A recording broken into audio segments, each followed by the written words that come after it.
Hyperfocus and hyperfixation are two of the most misunderstood terms.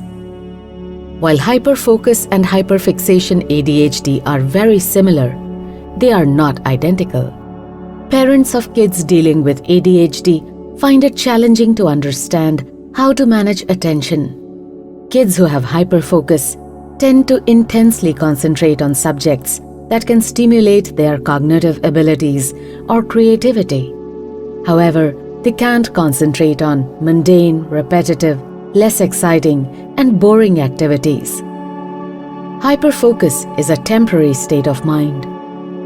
We all find a few things in our life to be super exciting, and we are pretty good at them. We can focus effortlessly on such action.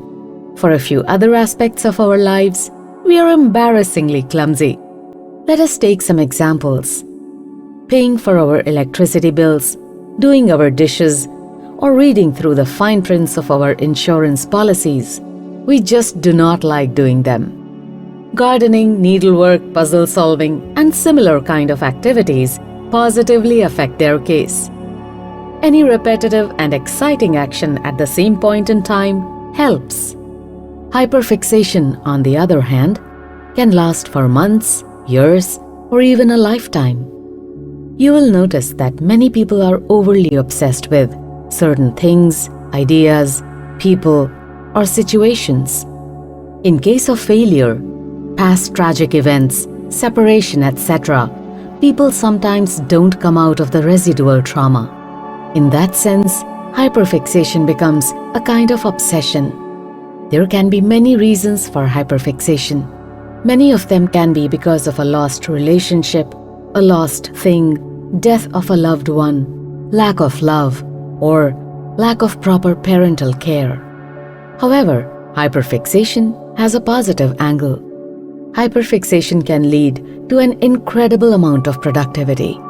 Keeping that obsession intact, people like Einstein went on to discover the theory of relativity, or that of Dashrath Majhi, who could single-handedly break a mountain with primitive tools to create a motorable roadway out of it. There may be people around you, including your kids, ignoring their daily activities, who prefer to sit all day with a single action. Especially now, we have little or absolutely no way out of the current situation. Hyperfixation can become a significant source of concern. As a result, we have invented our world inside our mobile phones. We find so much synthetic violence available on such digital platforms. We wonder why we see our kids becoming violent in their respective real lives. Then we all take refuge in artificial life. We start living in virtual life. In many cases, this makes the virtual make-believe life have zero connection with reality. Hyperfixation is not a problem.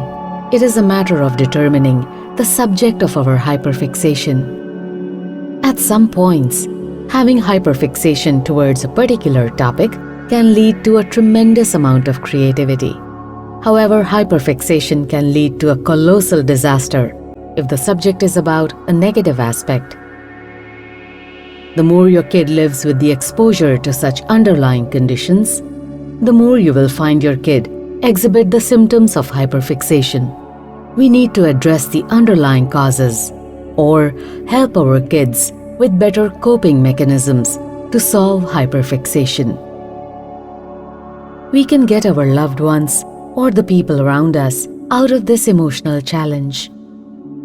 We can help our loved ones struggling with such complex emotional challenges by talking to them and spending quality time with them.